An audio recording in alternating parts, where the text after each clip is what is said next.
So again, welcome to the Vassar Scientific Symposium and specifically the Global Prize presentation. And on behalf of the Leadership Committee, Ronnie Drapkin, Roger Greenberg, Kate Nathanson, Beth Stearman, and myself, we are really excited to have you here today. We see a lot of returning faces, and for those of you who are new, we hope you come back next year. We really do enjoy this day. As the executive director, I really look forward to this day, and it's an opportunity to examine our progress, which has largely occurred because of our collaborations with researchers, generous partners, brave patients, and families.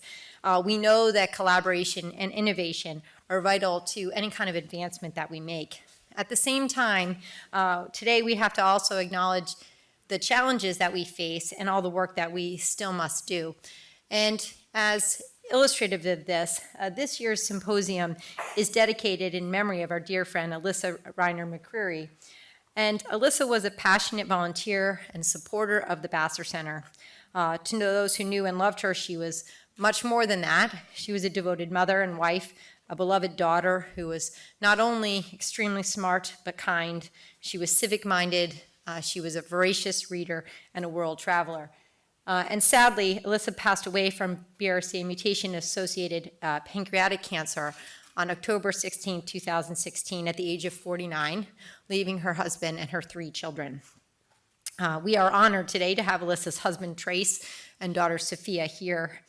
Trace is a valuable member of our Vassar Leadership Council, and his recent extraordinary $1 million gift, in addition to the generosity of the entire Stone, Reiner, and McCreary families, is funding transformative vaccine research for BRCA mutation carriers, and for that, we obviously thank you. But today, our remembrance of Alyssa is a poignant reminder that it is our patients and their families that are the heart of all we do, and also a reminder of how much more we have to do. They are the inspiration that keeps us pushing forward to build partnerships and to have a collaborative mission to accelerate scientific progress. And to take care of hereditary cancers on a global level. For Alyssa and for all the BRCA families, we really must and can do better. So for all of that, we thank you for your support, but please know that we all in this room are dedicated to moving things forward. It is important that we make progress, and the way that we do this is to continue to collaborate. Everyone in this room is a part of the successes that we've seen in recent years, and so for that, we thank you. But today we are here also to present the Vassar Global Prize, which was established and endowed by Shari and Len Potter to honor a visionary scientist who has conceptually advanced BRCA1 and BRCA2 related research. The 2017 Vassar Global Prize recipient and this afternoon's keynote presenter is Dr. Ashok Venkitaraman. Dr. Venkitaraman is director of the MRC Cancer Unit and the Ursula Zoellner Professor of Cancer Research at the University of Cambridge. We are honored to have him here today and look forward to his presentation. It is now my true pleasure to introduce our Vassar Center founders who have made this vision a reality, Mindy and John Gray.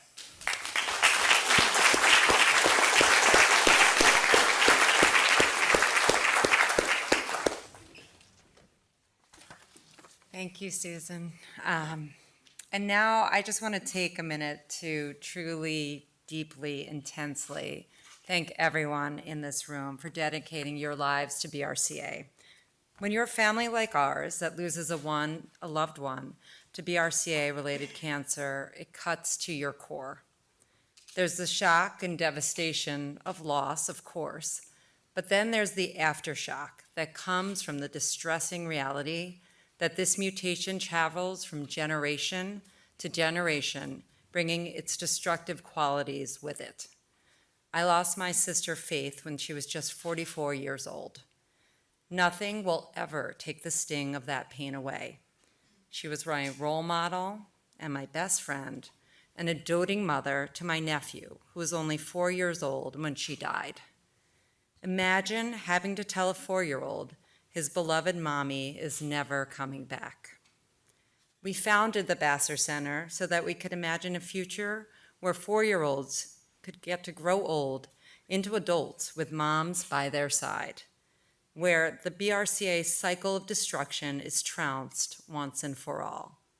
Penn has given us a home, a leader in Dr. Susan Domchek, brilliant researchers, genetic counselors, and skilled clinicians that marry healing with heart and hope. And nothing accelerates success as much as bringing the best and brightest minds from around the world together. So we extend an extra special thanks to Amy, Larry, Ralph, John, Susan, and Bob for helping to establish partnerships throughout the entire university and Penn Health System, and with world-class centers like Dana-Farber, Memorial Sloan Kettering, Johns Hopkins, Duke, Weill, Cornell, and beyond. I speak to newly affected families on a weekly basis. These men and women share their fear. They share their anxiety. They share how overwhelming life with the BRCA mutation feels. But they also share how relieved they are knowing that a place like Vassar exists. Vassar fuels them with hope. The work that you do fuels them with hope. Thank you for easing the fear of the present and promising a much brighter future.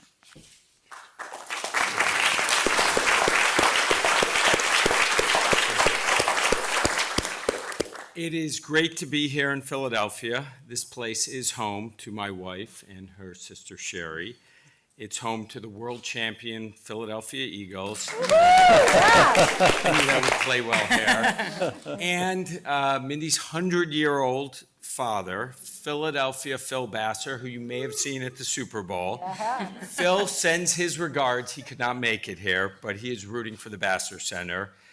It's home also to Homologous Hope, the sculpture hanging in the lobby here, which symbolizes the dreams of the Vassar Center, proper repair of DNA by a BRCA protein. We started the Vassar Center in 2012 with a Google search, which led us to Susan Domchek and Penn.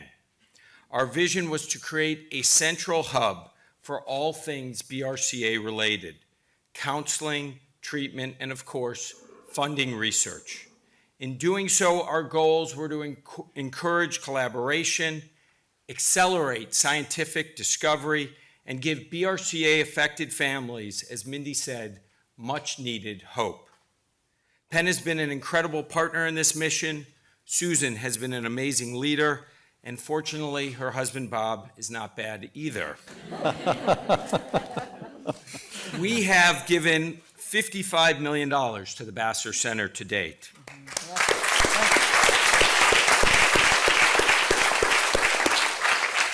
We've helped raise another $25 million for the center. And in addition, we've given more than $25 million to other institutions, many of whom are in this room today, all fighting BRCA-related cancers. This $100+ million is just the beginning. We are totally committed to your vital work.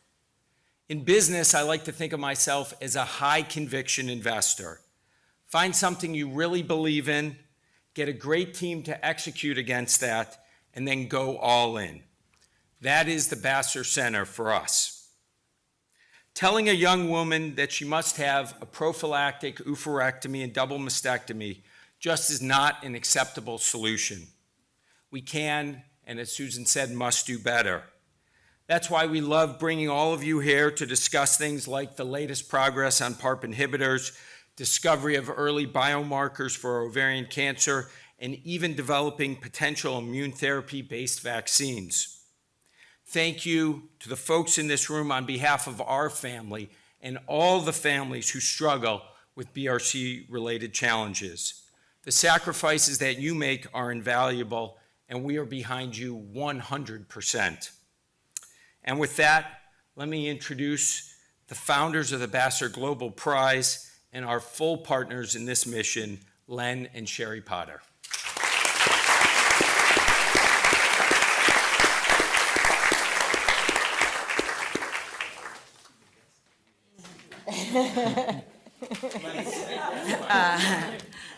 Thank you, Mindy and John. I'm going to speak for both of us because Len is sick, as you just heard.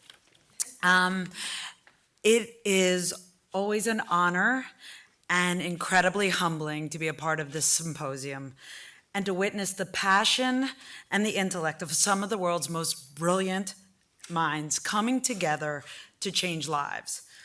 We are here today to honor one of those brilliant minds with the Vassar Global Prize. Each year, this prize is awarded to a visionary scientist whose research has transformed the past and future landscape of scientific discovery related to BRCA mutations. Our vision for establishing this prize was really to do two things. The first was to honor the recipient for his or her prior contributions, and the second was to try and catalyze future discoveries. The current system of grant-driven research tends to favor funding for small, iterative steps. While we know that great things can come as a result of these small steps, we also believe that great leaps are possible when brilliant minds are given the freedom to dream. Therefore, the Vassar Global Prize awards a significant, unrestricted, unconstrained grant to pursue innovative BRCA-related research efforts. As you all know, the Eagles won the Super Bowl and Philadelphia has become a city of champions. Well, today we have a champion of our own. We couldn't be more pleased or more proud to honor Dr. Ashok Venkitaraman for his pioneering research. Dr. Venkitaraman's research aims to gain a deeper understanding of how cancer is initiated in patients with BRCA2 mutations, and to identify new opportunities for early, non-invasive intervention. Dr. Venkitaraman's laboratory discovered that BRCA2 plays a critical role in repairing the human genome and has been instrumental in showing how mutations in BRCA2 incite genome instability, accelerating cancer development. Dr. Venkitaraman's laboratory recently uncovered how certain chemicals found in the environment or made in the body can trigger genome instability in cells carrying mutant BRCA2. His team is now exploring this discovery to devise future approaches for early interventions that can help prevent, detect, treat, and dare we say, possibly cure cancer. The prize that we award today, as John said, is a replica of the large sculpture hanging in the lobby of the Perlman Center here at Penn. The sculpture, called Homologous Hope, was created especially for the Vassar Center by internationally renowned artist Mara Hazeltine, and is an accurate depiction of a part of the BRCA protein that is involved with DNA repair. Dr. Venkitaraman, we thank you for your past and future contributions to BRCA-related research. The light from this prize symbolizes the hope that you and the Vassar Center are giving to countless families and their loved ones. We hope that this prize provides you with the financial resources to continue your research and to allow your genius, your creativity, and your inspiration to continue to flourish in support of our collective mission. It is your effort and your dedication that moves us closer to our goal of ending BRCA-related cancers. Dr. Domchek, please join us as we invite Dr. Venkitaraman to the stage to receive the Vassar Global Prize. I should preface my scientific talk by thanking the Gray and the Potter families for the singular honor. I think those of you in the audience who know me well will realize that I accept it with somewhat mixed feelings. The feelings are mixed because obviously, as I said, it's a singular honor, and I'm so very pleased and proud that the work of my laboratory is being recognized in this way. But my feelings are mixed because science, more than almost any other human creative activity, is something that doesn't occur through the efforts of individuals or individual laboratories alone, but it really is a collective effort, which, as many before me have said today, starts with patients and their families, their generosity of time, effort, commitment, moves through clinicians, basic researchers, genetic counselors, and many of us working with these patients all the way through to the efforts of the laboratory. So I can't really do better than perhaps to paraphrase another much better known Cambridge academic, Isaac Newton. If I see further, It's because I stand on the shoulders of giants. Thank you very much.